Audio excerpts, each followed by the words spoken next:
Planning and Land Use Management Committee. I'm Councilmember Weezer. We're joined by Councilmember Englander. We have on the first item, the item number 7, Director's Report. So we could welcome our Director from Planning. Welcome. Michael LeGrand from the Planning Department. Just a few quick updates. We've had, today we had a good meeting with the Apartment Owners Association of Southern California and updated them on some of the policy work gone through the committee and also some of the recent council motions and different work policy and programs we're working on to try and help their constituents move through City Hall more efficiently and actually take care of the tenants. So it's been a good two-way conversation. Also, it's been a busy time in the department. We just recently made offers to 8 planning assistants under emergency appointments.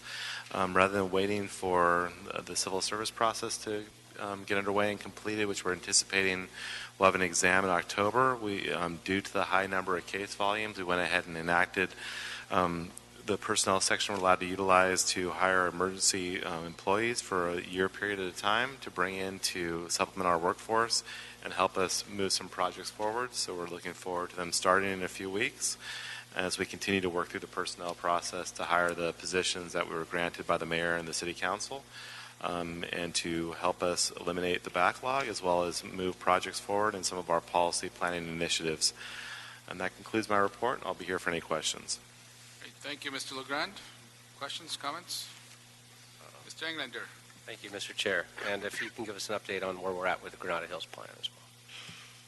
Yes, I believe I have Ken Bernstein from the departments here. I'll let Ken give you an update since that's who I would go to for that update, and I think he anticipated this question coming. Yeah. Since it's the same question I ask of every meeting.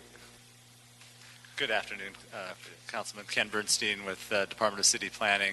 We are working very closely with the Office of the City Attorney to respond to some of the CEQA-related issues, and we've received some comments back from the Office of the City Attorney, and our staff is finalizing some revised language. We'll keep you and your staff posted as we finalize the environmental document. We continue to coordinate very closely with the Office of City Attorney to bring that forward to Council as soon as possible. Do we have where you're at on the review from the city attorneys? We helped and were instrumental in my office in moving and working with the city attorney's office to get that report and their recommendations moved. Do you have a timeline for your review? The ball is back in our court. We've received comments now from the city attorney, and our staff, our Valley planning staff, is working on responding to those comments and presenting some additional language for further review by their office. That should be ready within the next couple of weeks. Next couple of weeks, yeah. Okay. That'll take us to towards the end of this, about the end of this month, we're going to look at. Right, but again, we can't give you a precise timeline because it's kind of an iterative process working with their office to make certain that this is in good shape moving forward. Great, excellent. Okay. Thanks for all your support. Appreciate it. Thank you, sir. So unknown file item number 7, and then ask Mr. Englander if you're okay putting item number 2 and number 5 on consent. Number 2 is the city attorney and building and safety amending the compliance inspection fee. Number 5 is South Valley APC report recommending zone change for a project in CD6. Okay with those two for consent? Okay. Those 2 items on consent and approved. And we'll go on to item number 1. Item 1, Councilman, is a communication from the mayor relative to the appointment of Ms. Alyssa Scrafano to the Cultural Heritage Commission. Welcome. Thank you. How are you? Very well. Good. Well, thank you for your willingness to serve on this commission, and if you could just share with the committee your who you are and your interest in serving on this commission. My name is Alyssa. You could bring down the microphone. You have to bring it down a little bit. Okay, is that better? My name is Alyssa Scrafano. I am an architect. I have an office here in Los Angeles and in Chicago. I knew at the age of 16 that I wanted to become an architect, and I've been extremely passionate about it since then. Our firm mostly works on traditional and also very modern and contemporary projects. We have a staff of 14. I'm very excited about the position, and I'm sure you have a few questions for me, so Sure. No, thank you. I just want to, I know you've been involved in preserving some very important structures in the city, so thank you for that, and your knowledge is going to be very valuable on this commission.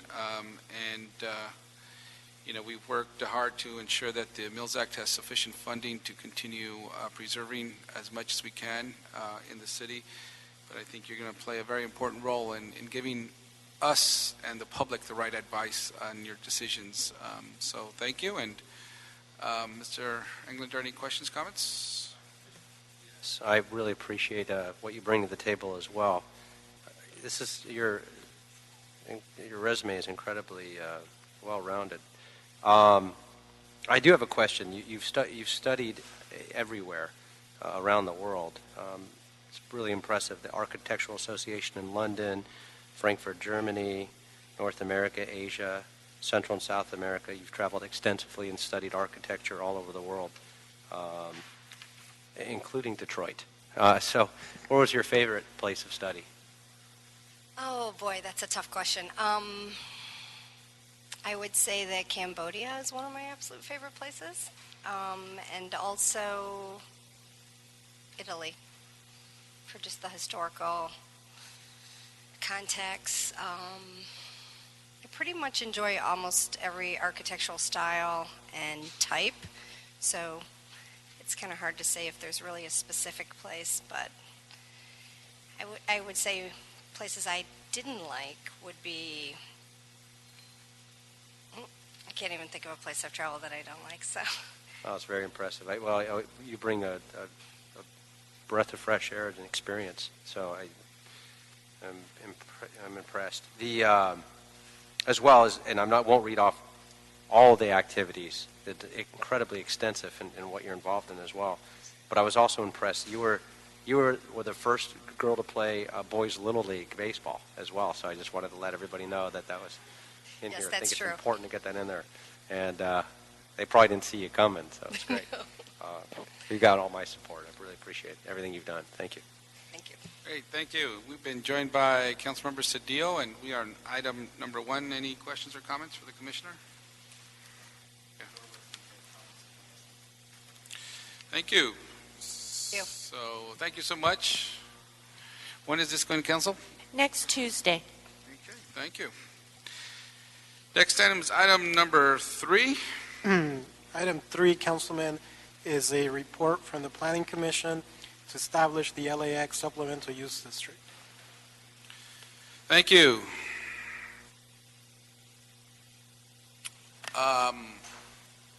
We had a presentation on this item at our last hearing. Are there any new or additional items you need to present to us? We got a couple of speaker cards or anything else?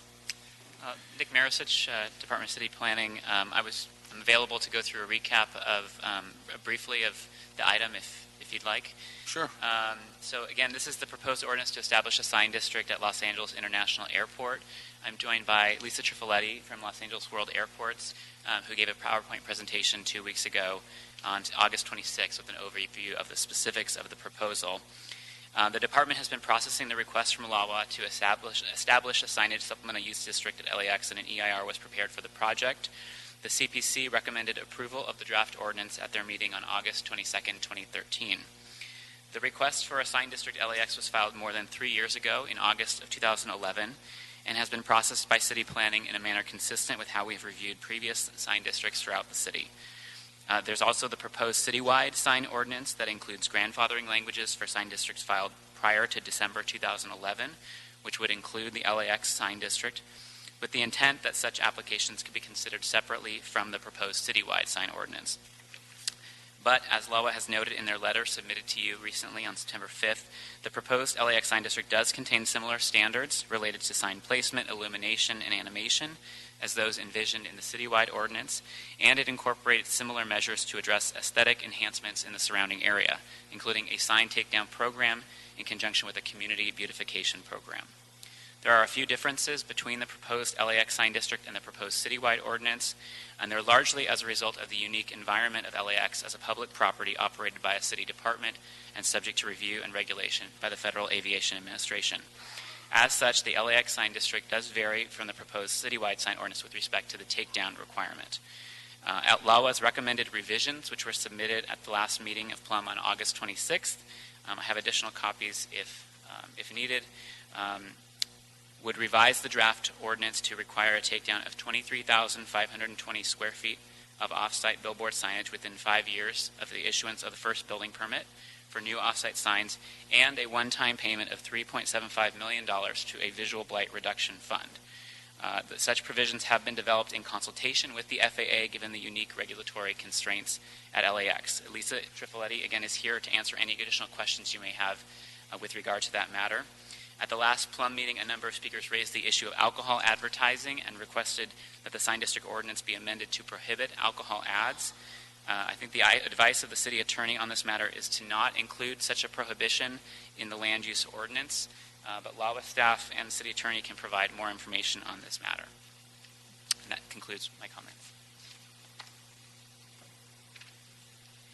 Good afternoon, honorable council members. My name is Alyssa Scrafano on behalf of the Los Angeles World Airports, and we do care deeply about putting in a sign program that would enhance the passenger experience, that would cater to high design quality, and would recognize that the LAX is a family environment in which the presence of children can be expected at all times.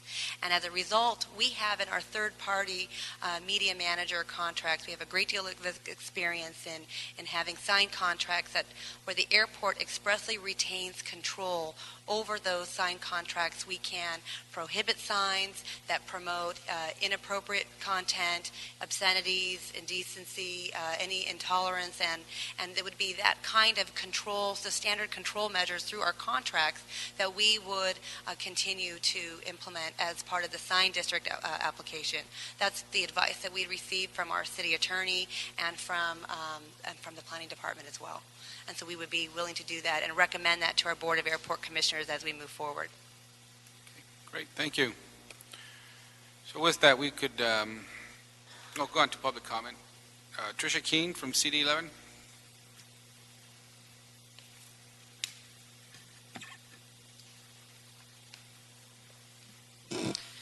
Good afternoon. Tricia Keene, Director of Land Use and Planning for CD11.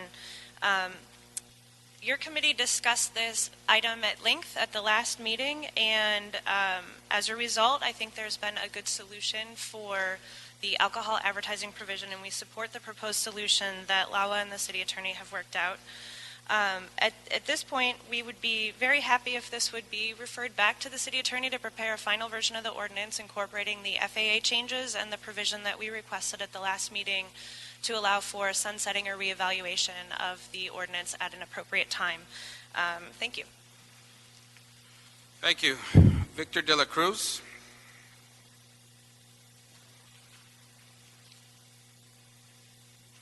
Good afternoon, council members. I'm Victor de la Cruz of Manat, Phelps & Phillips. I represent Regency Outdoor Advertising.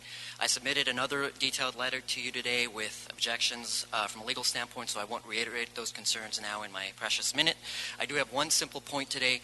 Regency is the only signage company with billboards in the LAX sign district area. Those billboards, all of which are on the Park 1 site at the entrance to the airport, all of which are highly sought after by various airline companies, and all of which were built by Regency well before LAWA acquired the underlying land, are extremely important to my client.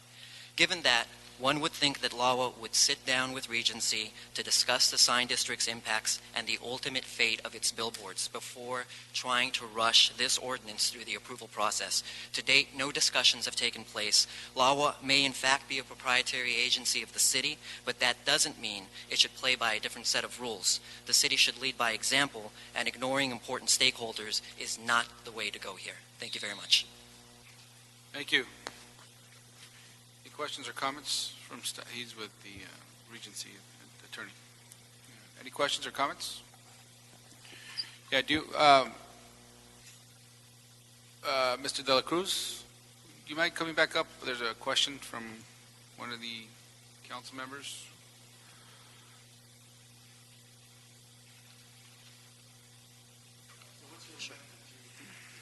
Companies not being met with, even though these restrictions impact you? Is that what you're saying? Right. We have multiple billboards that are at the entrance to the airport as you drive in.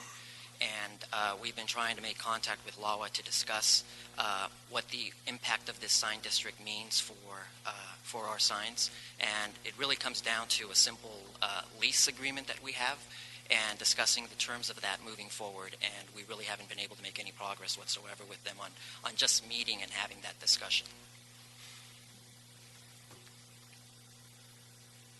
Do you know why they haven't met with you or why they won't meet with you?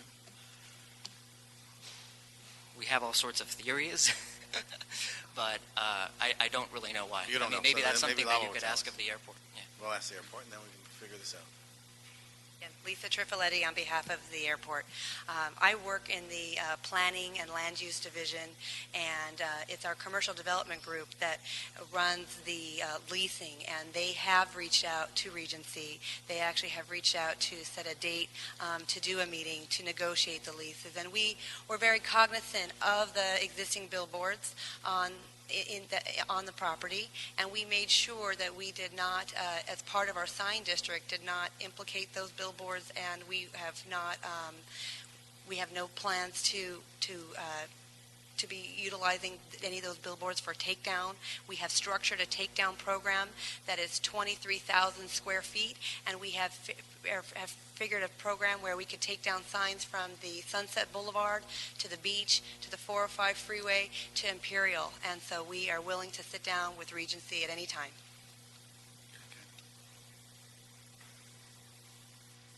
Is that it, Mr. Cedillo?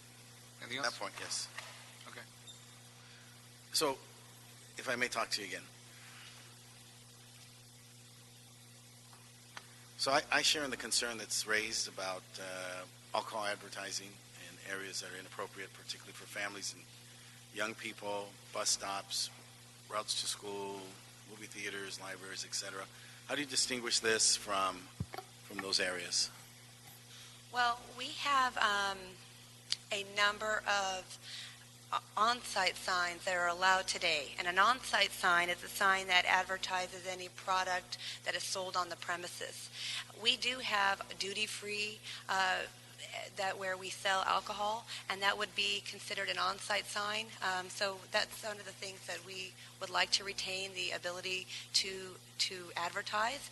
To the extent that we have any inappropriate content on our signs, we share the concerns as well, which is why we do have provisions in our third-party contracts that allow us to monitor and control for those inappropriate signs. And to the extent that we had any event, for example, that would promote the city of Los Angeles, that included, let's say, an alcoholic, a wine festival, for example, we'd like to be able to highlight those events through our sign district and to promote the city of Los Angeles.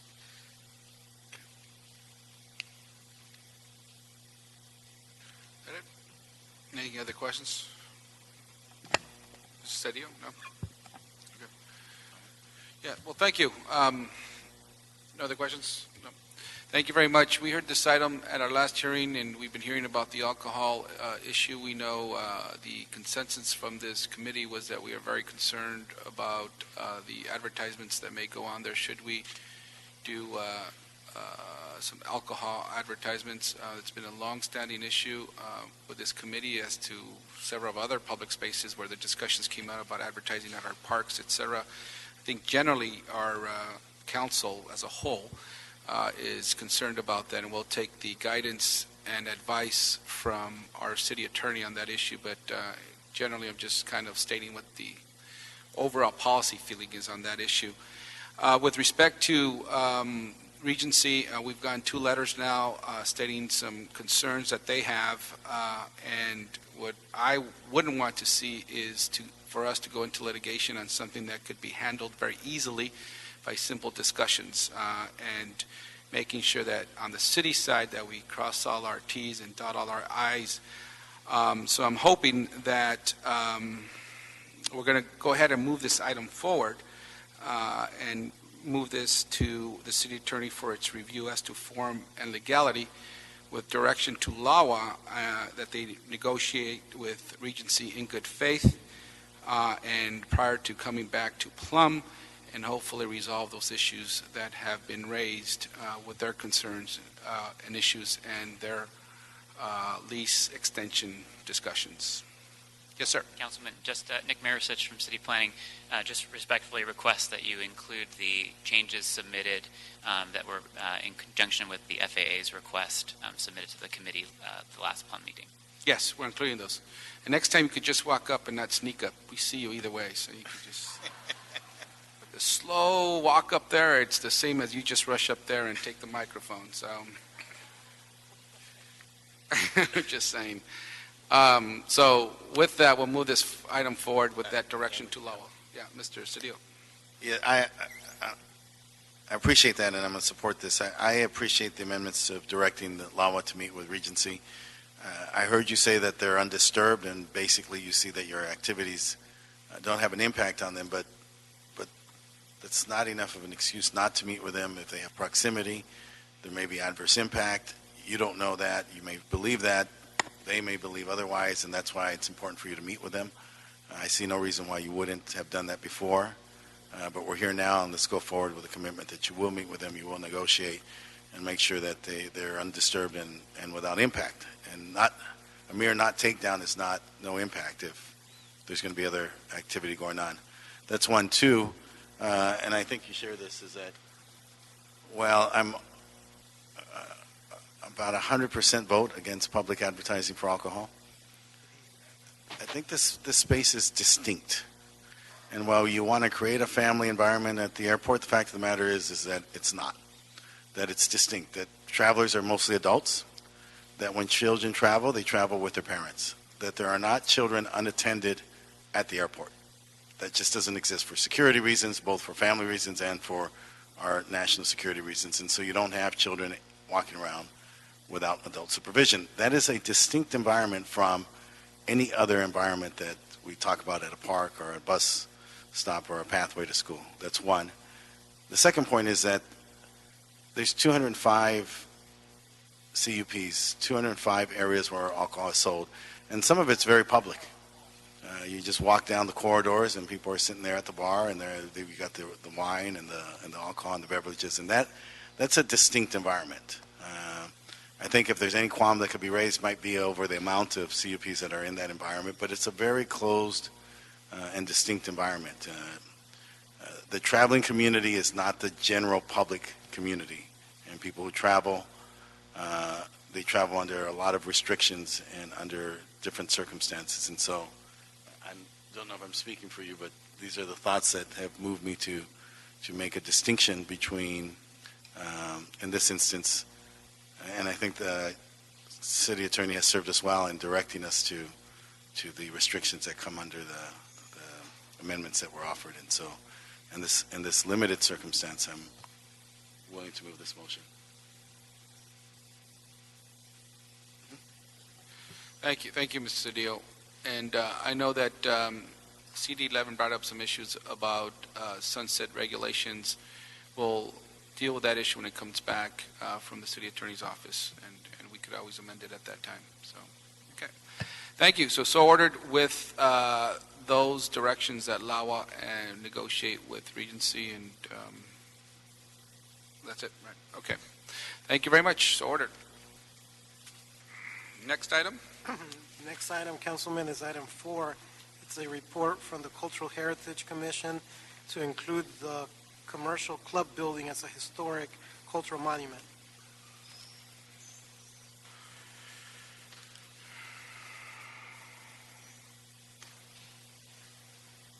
Hey, hi. Yes. Council members, once again, Ken Bernstein with Department of City Planning and Office of Historic Resources. Item before you is the Historic Cultural Monument application for the Commercial Club building at 1100 South Broadway. The Cultural Heritage Commission recommendation is that the building meets 2 of the Cultural Heritage Ordinance criteria as an excellent example of the Renaissance Revival commercial style of architecture, and as a notable work of a master architect, namely the firm of Curlett and Beelman. Claude Beelman was a very significant Los Angeles architect, partially responsible for the Eastern Columbia building, Barker Brothers building, Roosevelt building, and the Park Plaza Hotel. So the commission recommendation is for approval. For approval. Great. Thank you. Our public speakers, our first two public speakers are Wendy Tinsley Becker and Elizabeth Peterson. Good afternoon, Wendy Tinsley Becker, Principal of Urbana Preservation and Planning and Consulting Principal for Historic Consultants. I'm the preparer of the Historic Cultural Commission application package for the designation of the building. I'm here to avail myself if you have any questions or comments. Mr. Bernstein reiterated its significance. We feel it's eligible architecturally and historically relating to the socioeconomic history of Los Angeles and for representing a specific style of architecture and master architects. And the period of significance is 1925 through 1932. The building has been officially determined eligible for listing on the National Register by the National Park Service. Thank you. Thank you. Elizabeth Peterson. Council members, Elizabeth Peterson, land use representative for the commercial club in the Case Hotel. It is important to bring this back. It's part of the Bring Back Broadway initiative that Councilmember Waysar is working on. It will provide 148 hotel rooms of the 5,000 needed. It will provide between 150 and 200 jobs. It's a significant treasure of Los Angeles that, well, it's used by Faye Washington and Jobs Corps, has really been shuttered to the general public for a long time. My client is fully restoring it to the Secretary of Interior standards. And I would like to point out that the historic credits and the tax benefits will ensure that it's a world-class restoration of this property. So we would like to ask you to support this. Thank you very much. Thank you. James Young.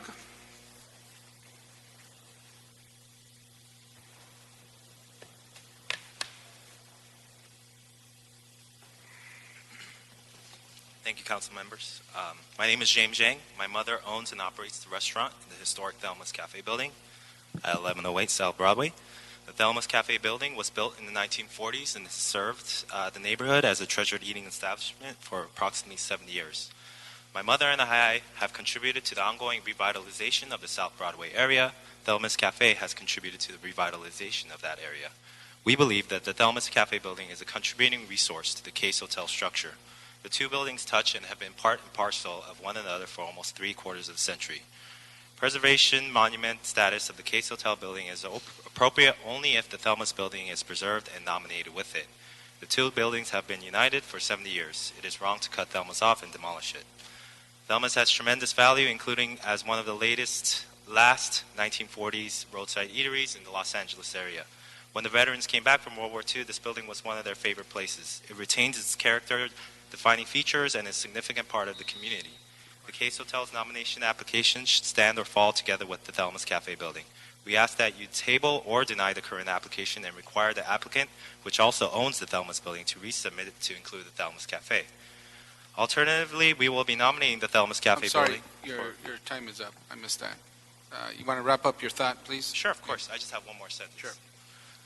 Alternatively, we will be nominating the Thalamus Cafe building for historic cultural monument status and ask that you defer any decisions on the Case Hotel application until you have full historic picture before you. Thank you very much. Thank you very much. And can I have staff come up, please?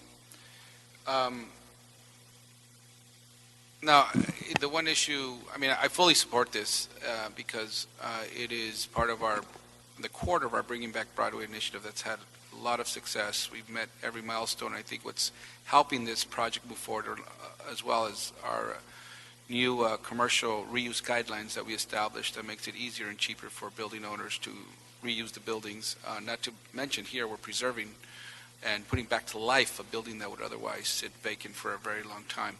The only question I have is the issue brought up by the neighbor, and I never fully understood the argument, but as I hear it now, is that it's adjacent, they're together, why not consider them all together? What's the rationale behind the department in supporting this application as is and not supporting both structures? Yes, again, Ken Bernstein with Department of City Planning.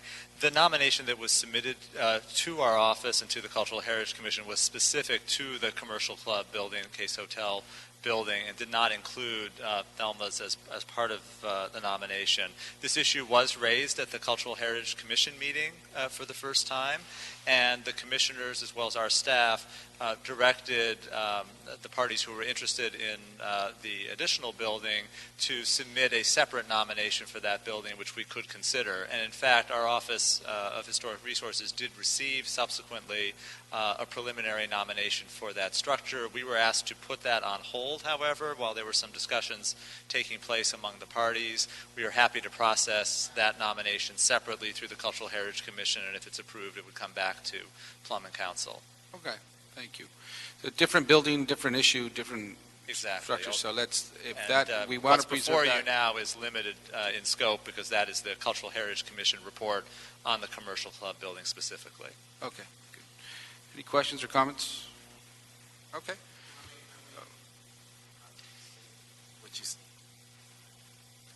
So you took actions only on what was before you and not what wasn't before you. But I heard you say, but you have no objection to moving the adjacent property that's shared a history forward for approval from this body. Exactly. We haven't evaluated that building yet ourselves, whether to make any determination whether it would or wouldn't be eligible, but we encouraged a separate nomination, which we're happy to process from those parties. Okay, thank you. Do you want to go ahead? Wendy Tinsley Becker. We actually looked into this issue ourselves when it was first presented to us to inquire about the historicity or significance of the lunch stand at 1108 South Broadway. We found historic photographs that show the building has been significantly altered. It was built in 1947, and it was known as Thelma's in about 1961 for just a window of time, a few years, so that the identifier of Thalamus today is a contemporary moniker that's been assigned to it. The buildings were under separate ownership until I think the last 10 to 13 years or so. So they, in fact, don't maintain a historic association of ownership or use. They've always been separate structures. I actually do have another handout that I can pass around to the committee here, should you need it for your files. But what we did find is that the building does not have integrity, and if it did, it would have a totally separate context than the hotel building itself. The commission at the meeting gave the example of, if it were a historic district with hot dogs and hot dog stands and hotels, then maybe there would be a common context, but that's not what's happening between these two adjacent buildings. Makes sense to me. Thank you. We got one more card on this item, item 4, right? But look at the other buildings changed also. Daniel Wright.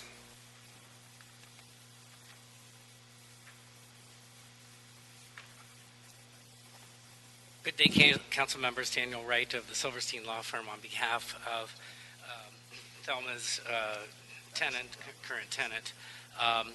And let the record reflect that we have submitted for your consideration today a letter regarding our objections to moving forward without looking at these two projects in conjunction with one another because of environmental review.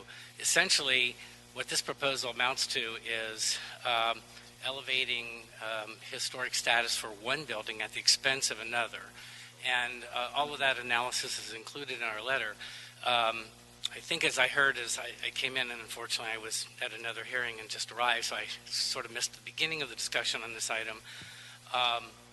There is a process for reviewing, and we'd recommend that that these properties be evaluated together as opposed to separate. That's in essence what we've put forth in our letter, and I will submit those letters for the record at this time. Thank you. Thank you very much.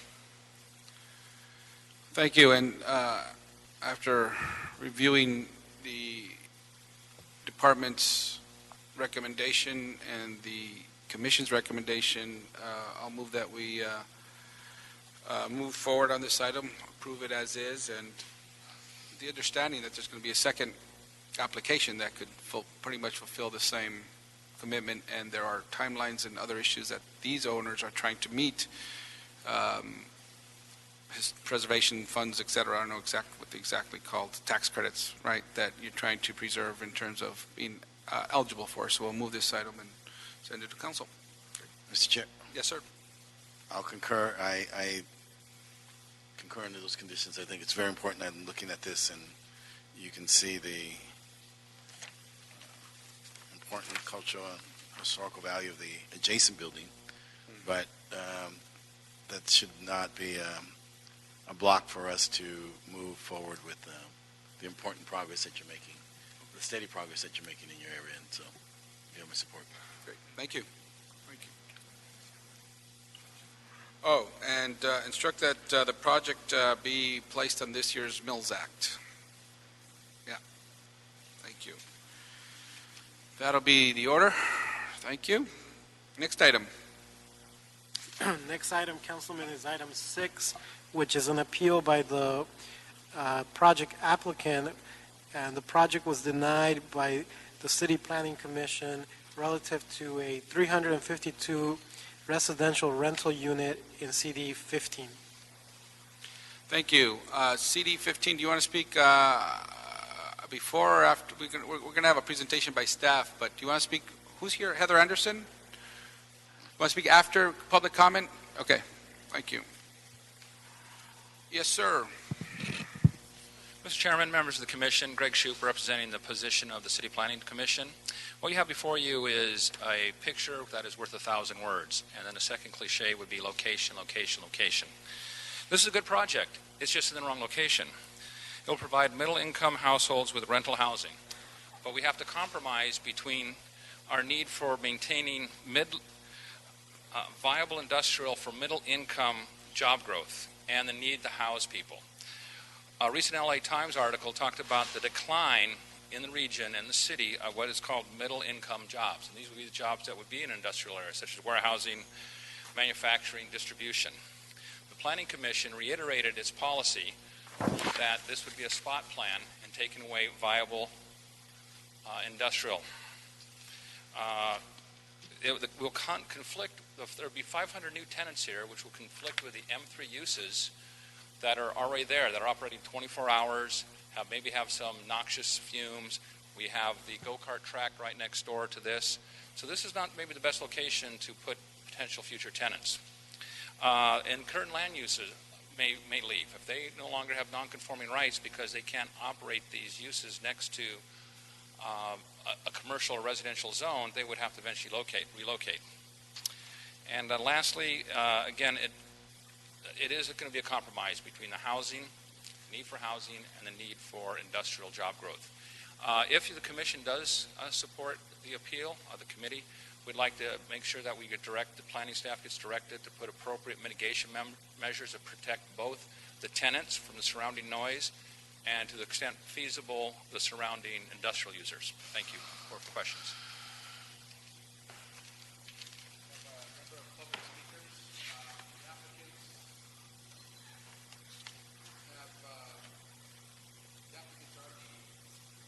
The applicants are also appellants, correct? Yes. So you have 5 minutes, and then each speaker has 1 minute after that. That's our policy. Thank you. But for the applicant, we have Nancy Bush and Daryl Fisher. I'm Daryl Fisher. You're Daryl Fisher. You have a total of 5 minutes, or you could do it together for 5 minutes, or do 5 minutes one and then 1 minute the other, however you want to share your time. Thank you. Good afternoon, Honorable Committee. My name is Daryl Fisher of Fisher Associates, Inc., and I represent the Seabreeze Apartments, a 352-unit development designed to reduce the severe housing shortage in Harbor Gateway, a project supported by the Mayor, the Council Office, the Neighborhood Council, the Chamber of Commerce, and most of the surrounding neighbors. The majority of the site has been vacant for 15 years, 9 years, plus the 6 years that Seabreeze has owned it. And as Councilman Mike Hernandez said in a Plum report in a similar case, the site has been vacant for at least several years and is no longer suitable for industrial use. The community is not in favor of another used car auction lot like the prior use on the site. The existing land uses along Sepulveda Boulevard are commercial, not industrial. If the planning department had properly updated the general plan in the last 25 years, the subject property may already be zoned commercial, and we would not be here today. There's plenty of industrial land in Harbor Gateway, 41% versus 8% citywide. This case is a unique exception to the industrial land use policy adopted in '08. Lots 2 and 3 are unsuitable for industrial use. Storm Industries, who developed the whole area, developed the surrounding business park and retail plaza, but sold lots 2 and 3 for residential use. The EIR and traffic study determined that there would be no significant impacts on traffic if the intersections at Sepulveda and Normandy and Sepulveda and Vermont were mitigated by adding additional left-turn-only lanes, which Seabreeze will provide at their expense. There's a misconception that providing industrial land will always preserve jobs. In Harbor Gateway, many manufacturing plants have been converted into distribution warehouses, which don't create very many jobs. For example, the subject property, if built as warehouses, will create 34 jobs versus 40 jobs created by the proposed apartment project. Condos built on M-zone land already exist a stone's throw away from the proposed apartment project. L&B bought the business park to the north about 2.5 years ago, knowing about a 78-unit condo across the street and that Seabreeze was in the entitlement process. Seabreeze sold a 50-foot strip of land to the business park, and the apartment buildings will be set back an additional 50 feet with the landscape buffer, a total of 100 feet from the nearest industrial building. Seabreeze will work with the neighbors to complete a satisfactory indemnification agreement and will provide full disclosure to prospective tenants. We have met with the council office and neighbors many times and will continue working with the neighbors to find common ground after the hearing. There were practically no apartments built in Harbor Gateway for the last 25 years, and as a result, very few Quimby fees to upgrade park facilities in the area. Seabreeze will pay nearly $1.5 million in Quimby fees to be spent on upgrading nearby park facilities. Councilman Joe Biscaino attended a groundbreaking ceremony to build a 132-unit apartment project on a high school campus in Harbor Gateway because there were so few potential apartment sites in the community. The location of Seabreeze Apartments project will help reduce vehicle travel and air pollution because retail services and employment could be within walking distance. In conclusion, Seabreeze Apartments is shovel-ready and will provide 1,000 construction jobs, 40 permanent jobs, and approximately 100 home-based businesses. This case is a unique exception to the industrial land use policy. Nearly $1.5 million in Quimby fees will be paid for the improvement of local parks. The mayor, the council office, the neighborhood council, the Chamber of Commerce, and the community support this project to address the housing shortage in Harbor Gateway. The proposed project has already obtained permits to break ground and will create jobs immediately. I request your approval of the general plan amendment, zone change and height district, zone variance, zone administrator adjustment, and site plan review on lots 2 and 3, and denial of all changes on lots 4 and 5, the add areas, as requested by the property owner, Storm Properties. I thank you for your time, and I urge your approval of this beautiful new residential community. Thank you. Thank you. Nancy Bush, you gonna want to say something? You're fine with? Okay. Okay. Thank you. I'll call up 2 people at a time, and just for the second name to be ready, Adrian O'Neill and Ruben Miguel.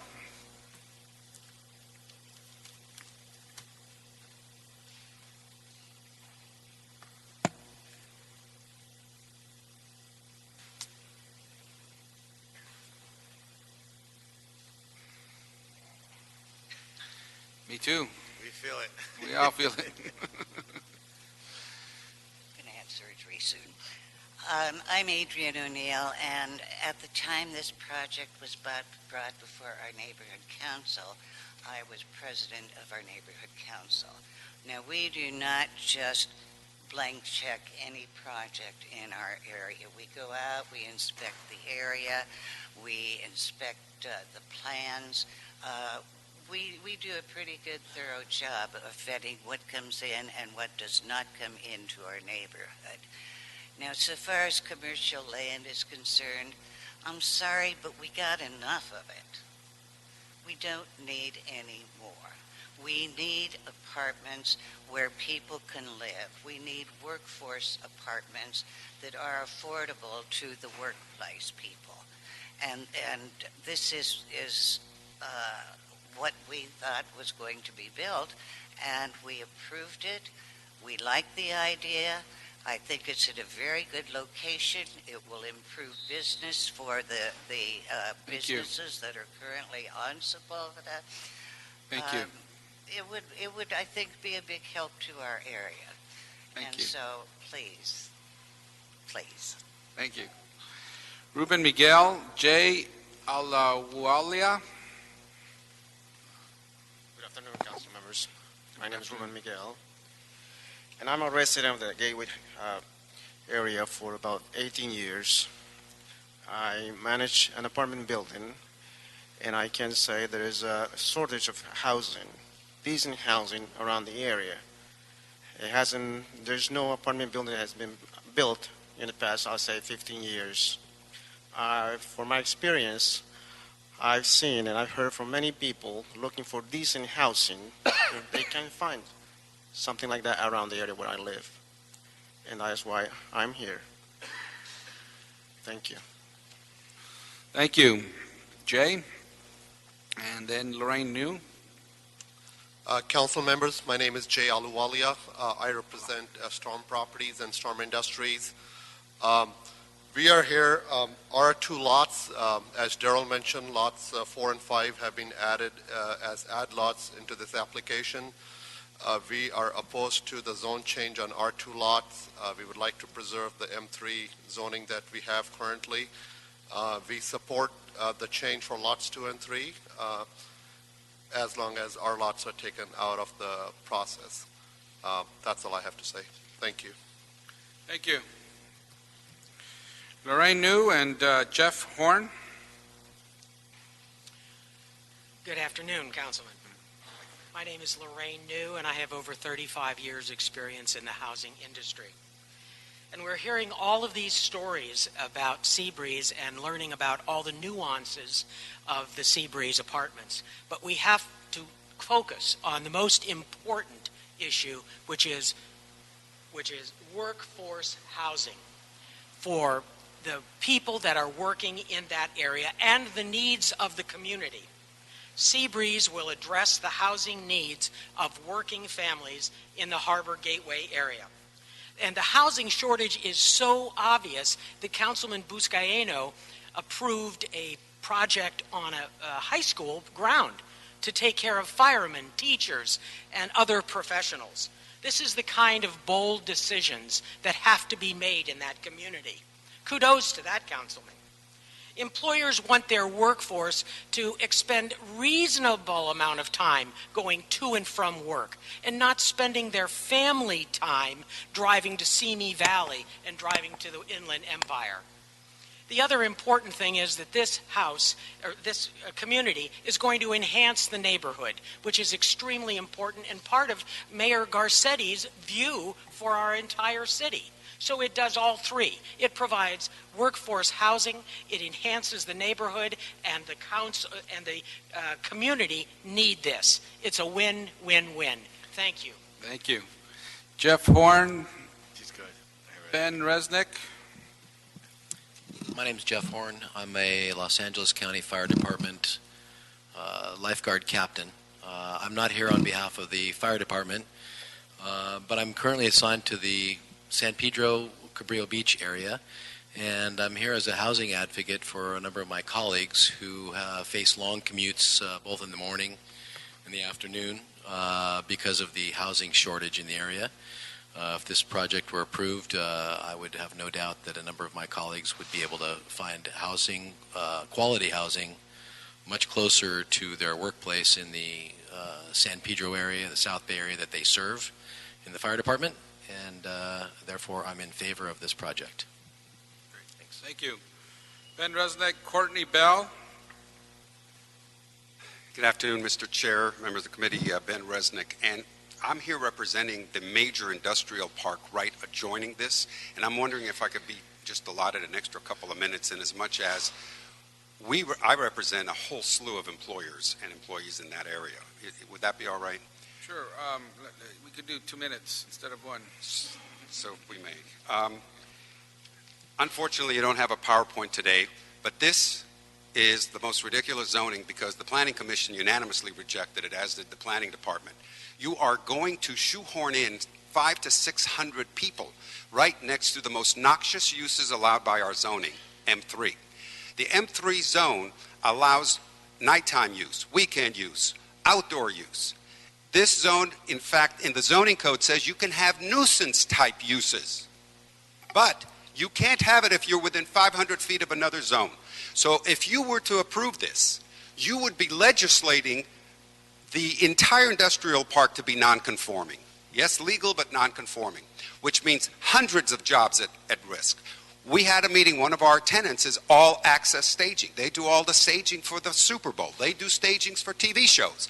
They told us point blank, they told the council office that if we get this project in there, we're not going to put up with 600 families living next to our outdoor facilities. They weld outdoor, they paint outdoor, they make noise outdoor. And next door is the LA Times Distribution Center all night long. Trucks beeping back and forth. They distribute over 250,000 papers out of that thing within the property line. Now, Mr. Fisher said they're 100 feet away. No.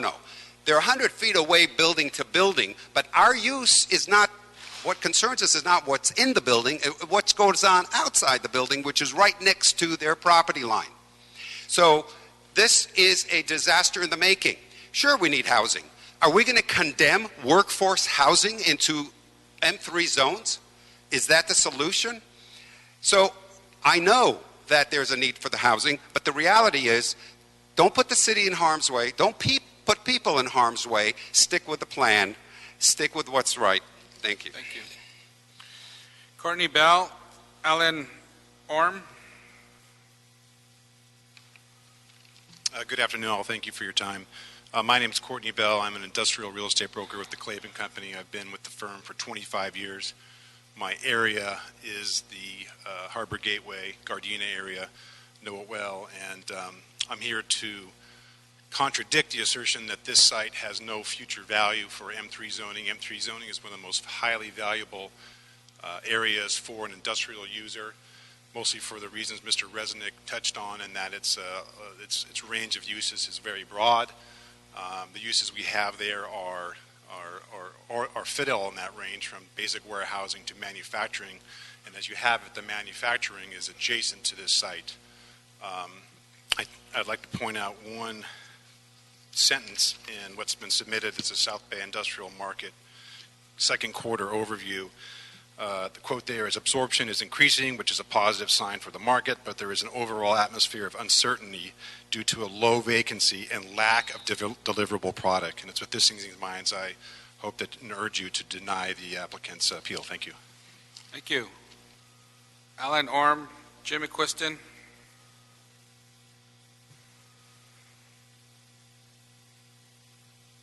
Hello, I'm Alan O'Rue. I represent L&B Realty, the surrounding owner to the proposed project, consisting of 9 large box warehouses, LA Times and All Access being the 2 buildings closest to the proposed project. These buildings here work from 10 p.m. to 6 a.m. It lights up like a Christmas tree. You have multiple trucks idling, waiting for loading, unloading purposes. I keep hearing that this is intended to be desirable living.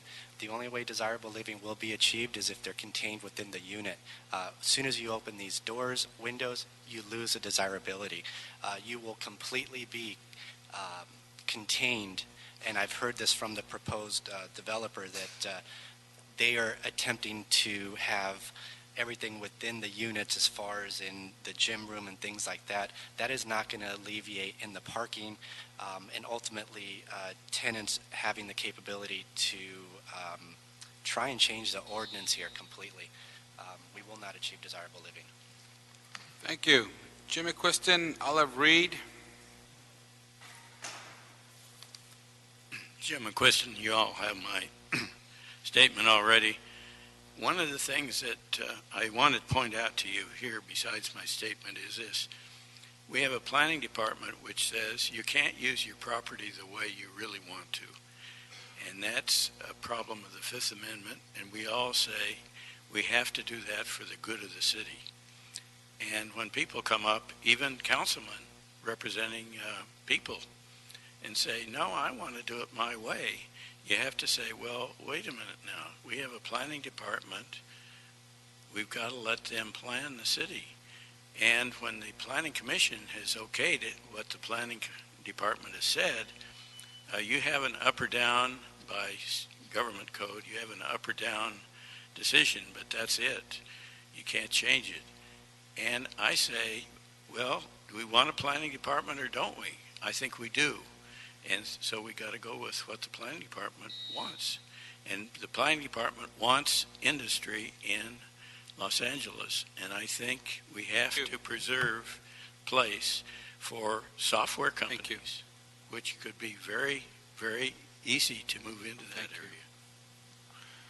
Olive Reed, Grant Reed. Good afternoon. My name is Olive Reed. I'm president of the Harbor City Neighborhood Council, and I'm requesting some extra time too, please. I am representing most of the neighbors in the area. This harbor gateway ends at Sepulveda, and the exit to this project is onto Sepulveda, and Harbor City is on the other side of Sepulveda. So this project is going to affect the residents of Harbor City far more than the residents of Harbor Gateway. There is only going to be one exit for this project, and it will be a right turn onto Sepulveda. Sepulveda is an east-west to the Harbor Freeway. And so can you just imagine what's going to happen with 350 residents there trying to make an illegal left turn onto Sepulveda to get to the Harbor Freeway? The residents, the stakeholders of Harbor City have come to the neighborhood council complaining about the traffic and the safety issues that we're going to have there with this project. Also, loss of jobs. And the other thing that I'm concerned about as a stakeholder is the water issue. 350 new residents, and we're already in a drought. Where is their water coming from?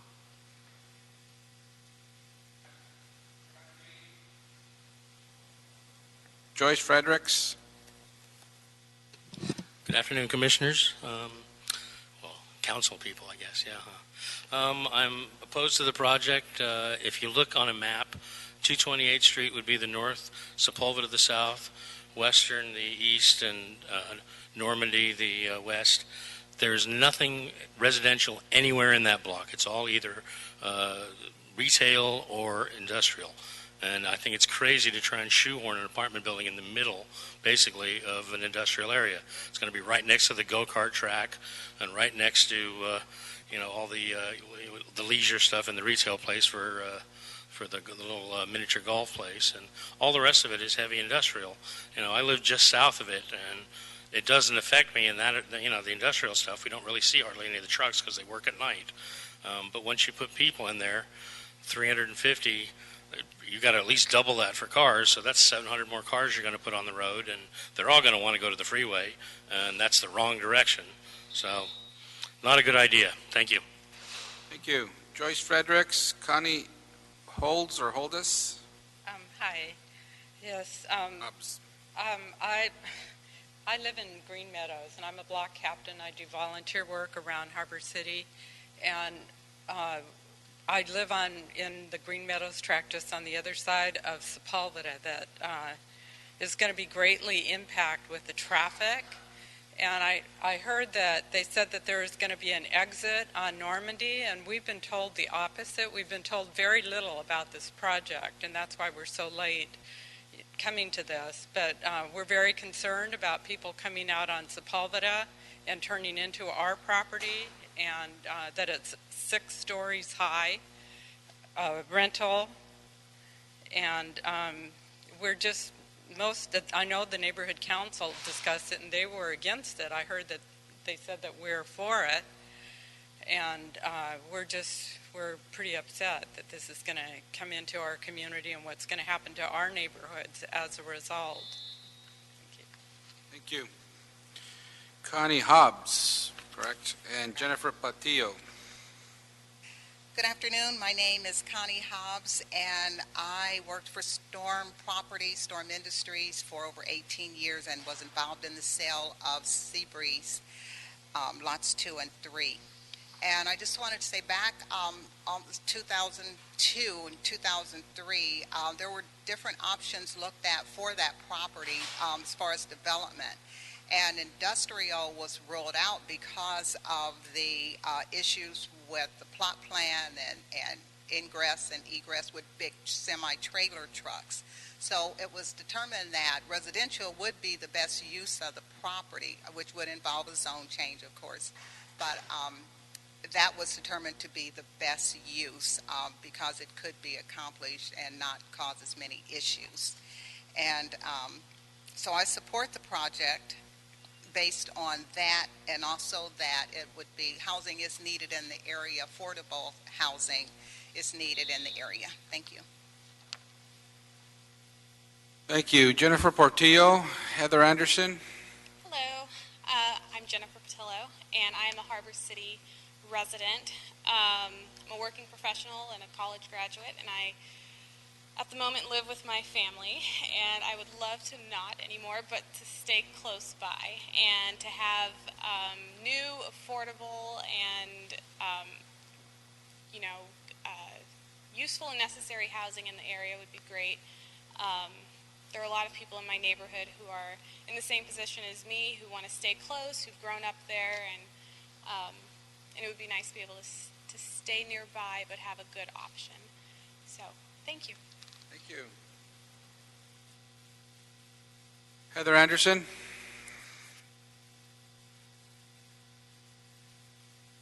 Good afternoon, council members. I'm Heather Anderson, Planning Deputy for Councilman Buscaino, representing the 15th District.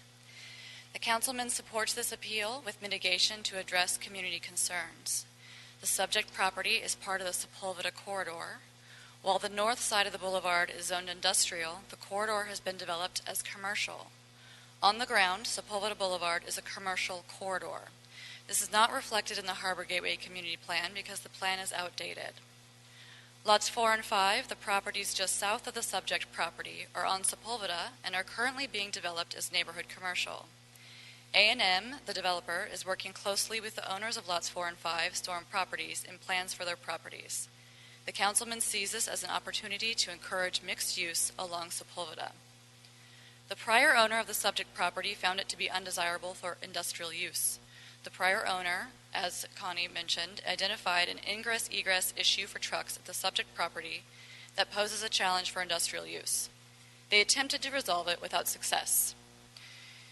The subject's property's last use was as a car auction lot. This was not a desirable use. This type of use is common in the harbor and impedes development of commercial districts. Residents became concerned about the car auction lot's related nuisances. When A&M purchased the property in 2008, then Councilmember Janice Hahn was supportive of the subject proposal. Many in the community viewed the project as a positive use for the property after undesirable use. A&M engaged in community outreach. Supporters include the Harbor Gateway Chamber of Commerce, Harbor Gateway South Neighborhood Council, and the neighboring Storm Properties. The mayor did not concur with the City Planning Commission determination. The final EIR includes plan mitigation for significant impacts, including traffic mitigation. A&M will be funding improvements at the intersections of Sepulveda and Normandy and Sepulveda and Vermont. When community concerns have been raised, A&M has worked to address those concerns with additional mitigation. Most recently, A&M met with All Access and LA Times to hear those concerns. We will continue working with the developer and community stakeholders in efforts to address concerns through additional mitigation. The councilman supports this appeal with the inclusion of the mitigation strategies that A&M developed in response to their discussion with All Access and LA Times, including locating half of their parking to the north side of the properties and adding a mature tree line to provide a better buffer between the proposed housing and the warehouses. The councilman recommends Plum Committee to instruct the Department of City Planning to create new findings in support of the appeal. The appeal that the councilman supports includes 2 revisions. First, in response to Storm Properties' concerns, we request that the added area, lots 4 and 5, be removed from the zone change and general plan amendment.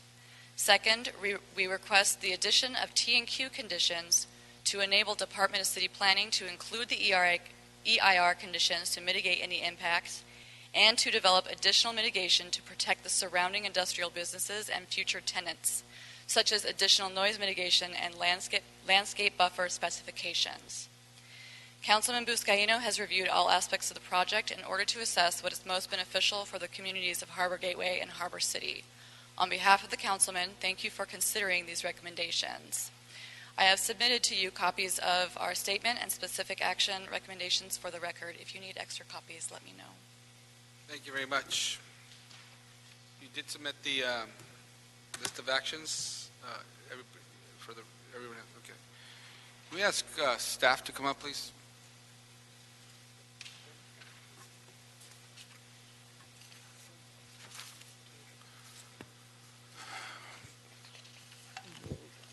Again, just for clarification, bless you, what are the surrounding uses of this property?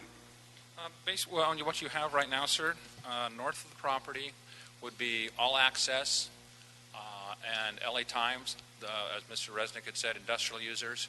Everybody around there, as I drove around that neighborhood during my initial field, is a mix of warehouses, industrial.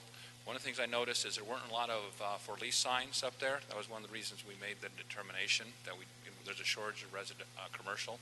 And along the Normandy is county property, which is county property, kind of a mix of just county industrial things. Yeah. So that's, and then south is a stable single-family neighborhood, but because of the width of Sepulveda and it's at a lower elevation, is not impacted by this project. It's really the industrial users. Yeah. And what's on this property now? It's vacant. Warehouse. It's vacant. Vacant. It was a very large warehouse. It was obsolete. Do you know how long it's been vacant? The property probably since 2008. The track map was recorded for 5 parcels. 1 parcel was sold to the racetrack, the go-kart next door to build the go-kart track, Mulligan's. 2 of the lots are being developed with the Seabreeze, or proposed Seabreeze, and south, lots 4 and 5, are being developed with commercial. A drive-through restaurant, I believe, and CVS pharmacy. And the other side of Sepulveda, it's all residential, correct? Correct, yes. It is, and if you look at it, it's a different elevation. It's several feet below Sepulveda. Yeah, okay. Any questions or comments? Mr. Englander? Yeah. Thank you. More observation than no questions for staff, though, but thank you. Just a couple things.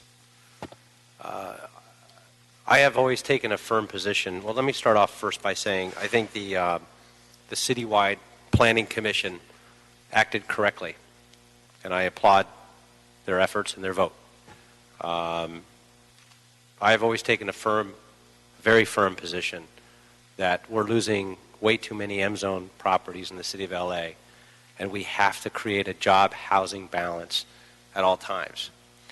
I have one of the highest M-zone areas in the city in the Northridge Chatsworth corridor.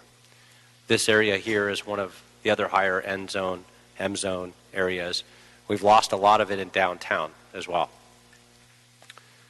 So I think they acted correctly in taking all this into consideration. And doing a deeper dive on this, and looking through all the analysis and the paperwork and what's been submitted, what the council office has done in reaching out to the community. We've even got a letter from the congresswoman who was the councilwoman who represented this area for many years as well, in support of the property with conditions. Nobody's outright come out and said, I support this conversion. I'd like to see additional buffers and mitigation, the tree planting, some of the other things that were added with the enhancements, the setback and moving the parking lot to create even a further buffer. The fact that there's a restaurant, a pharmacy there as well tells me that there's some additional uses along the Sepulveda corridor. And this is being proposed also as mixed use, I believe, with some storefront on the bottom level. The statement that was made earlier bothers me a little bit. I do really appreciate staff and anybody for that matter taking the time and driving neighborhood and looking around and saying, you know what, I don't have any lease signs up. And in fact, that used to be our measurement in CD12 when we would talk about it, because you drive around the Chatsworth-Northridge corridor and you saw many years ago, actually not that many years ago, signs on every building, but they didn't say for lease. They said machinists wanted, help wanted. And then in the last several years, we've seen for lease. And now we see for sale. They're not even holding on to the properties and trying to lease them anymore. We're starting to get some back, but it's been slow. It's one step forward, two steps backwards, and many times. But in looking at the job housing balance, it means balance. I draw a firm line of trying to protect the M zones no matter what. And no matter what always means with very, very, very few exceptions. And looking at this particular case, I think the council office did an extraordinary job in looking at and very delicately looking at what the significant issues were with this piece of property. They went far and above what oftentimes happens, and looking at those critical buffers, those issues that were brought up by Mr. Resnick as well, and addressing a lot of those concerns. Not all those concerns, because we can never make Ben completely happy, but they did a great job, I think, in looking at a lot of those issues. And so I support the council office's recommendations to overturn the appeal. And again, I think that's rare, and I think they did a phenomenal job in addressing. And I hand it to whoever the Seabreeze folks are as well, because they made significant modifications. And I'm assuming they're okay with the recommendations from the council office. Are they all still here? So, so you've got my support. Thank you. Should we move this forward, I want to, instead of adopting those findings now, we'll instruct the planning and city attorney to prepare appropriate findings and conditions to review these before we get to council. Should this move forward and we deny we overturn the CPC denial, but yes, and then continue this to a date certain. Continue this to a date certain. I'd rather do this. Yes. If we're moving it forward, we're still in the middle of discussion, but if we are going to move forward, I'd rather move it forward today with those instructions. Yes. But using these as a starting point, I'd like the city attorney to review them before we get back to, with the local council office. Yeah. So are you contemplating that you might move it forward to full city council? Yes, with the appropriate findings and conditions, Okay. instructing the planning city attorney to prepare appropriate findings and conditions. Okay, but I just want to have the understanding that they would have another hearing at full city council because, they'll need to with the full findings and conditions prepared. Okay. Mr. Chairman? Yes, sir. It was just brought to our attention also that this has a time limit for the last day for council action on the 26th of this month. The 26th of this month, okay. And so our options are come back in a week with the appropriate findings, or send it to council and work on the findings at the time. Well, let me just bring up one other thing. I think you want to make sure that planning has sufficient time to prepare the findings and the conditions. So let me make a suggestion. If planning needs more time to do this, you can get a continuance to keep it in plum and get written permission from the applicant to that continuance. I mean, I would hate to see this rushed unnecessarily. Okay. So, all right, let me consult with the local council office and see what they wish. In the meantime, any questions or comments from Mr. Cedillo? I got some comments. No? Okay. Yeah.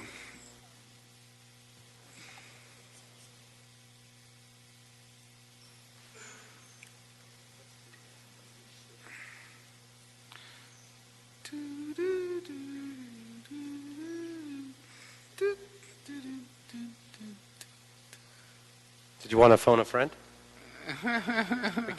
We can poll the audience.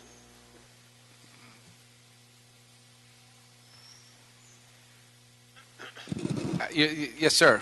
Yes, on behalf of Seabreeze, we have no problem with the time extension for it to go on to City Council. I didn't see a reason for it to be continued here in Plum. I don't see a reason for it to be continued here, but did you need a time extension signed to give more time for the full City Council to consider it, correct? Yeah, no, what the city attorney is saying, should this committee move forward with this, he'd rather continue it in committee so that the planning department drafts the appropriate conditions. They haven't had a thorough time to review these new conditions. The city attorney also wants to look at them to make sure everything is appropriate. Or we could send it to council. We could extend the timeline any time, right? We could extend it either way, correct, city attorney?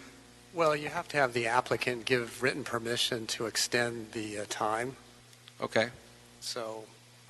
And let me ask you this, Mr. City Attorney. I agree with you that if we are going to move forward, that we got to do it appropriately. Yes.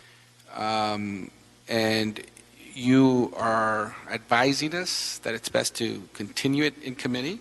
Yeah, I think so, because it seems fairly complicated, and staff has expressed to me that they would like to clean it up at your committee level first. It's cleaner that way. Okay. So we could get a approval from the applicant to extend, and perhaps, can we be back in a week? How much time does the planning department need? 2 years is not acceptable. We've 2 weeks? anticipated, Greg Shoup representing the planning department, October 21st would be a date certain that we would be able to at least ask the applicant to extend to that time. That would allow us to, we have to, since there is an EIR involved, we have to write the findings of the EIR, which is a lengthy process, write the conditions of approval, generate an ordinance, generate the general plan amendment map, and write findings for 8 actions. I mean, from all intents and purposes, our basic findings for disapproval were, this is disapproval for these reasons. Findings for approval is a little more work. And that's as soon as you could come back? Yes. Okay. And that would take care of doing the legal requirements to extend it, et cetera? Well, yes. Can we get a written permission from the applicant to the continuance? Can I speak to the applicant, please? Would you be okay? Okay. Can you come up, please?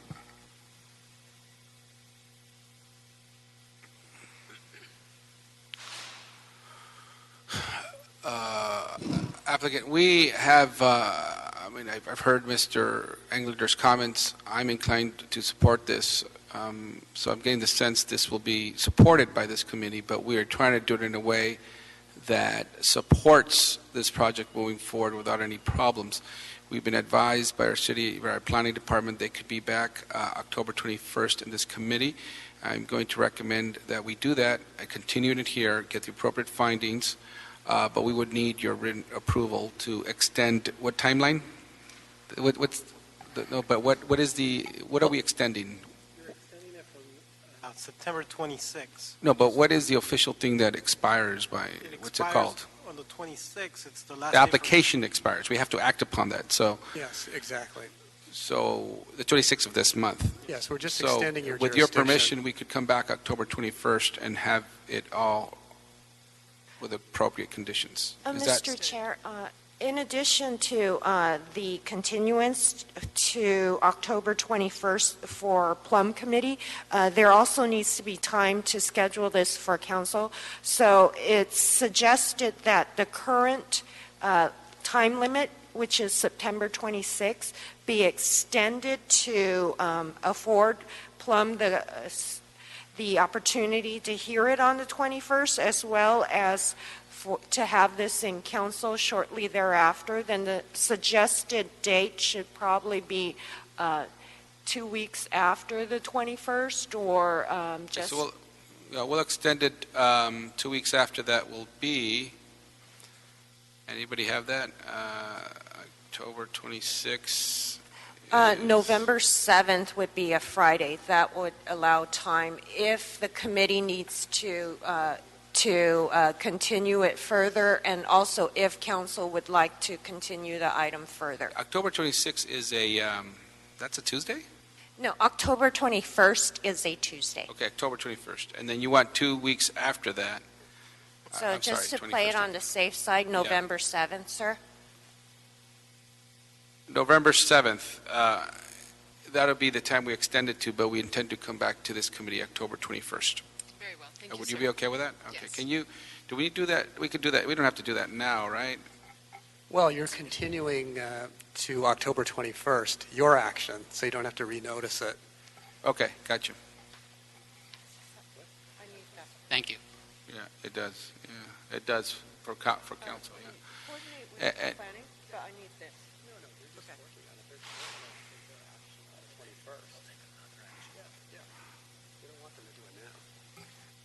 Okay, Mr. City Attorney, so we are going to continue this item to October 21st.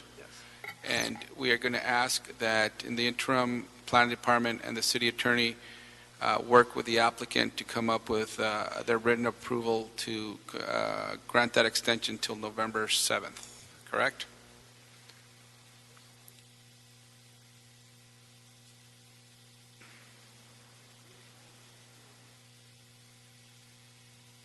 Is that correct? Yes, sir. Yeah, you got that? I'll Okay. do it. You approve it? You do it, Yes. City Clerk? Okay, the City Attorney is not responding, so I'll go to the City Clerk. You're good? And we'll say the City Clerk overrules.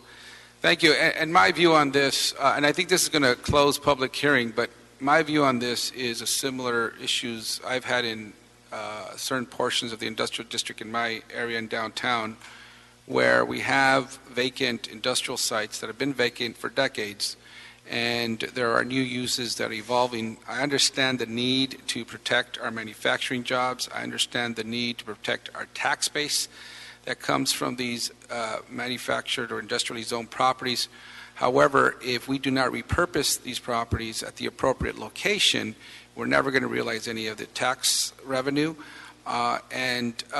When it comes to the types of jobs that we're trying to bring back, the reality is that industry is moving in a totally different direction, and we have to rethink where and when we are willing to do this. And in this case, the local council office believes it is going in the right direction, so I will support that. If there are no other further comments, we'll continue these till October 21st. 21st.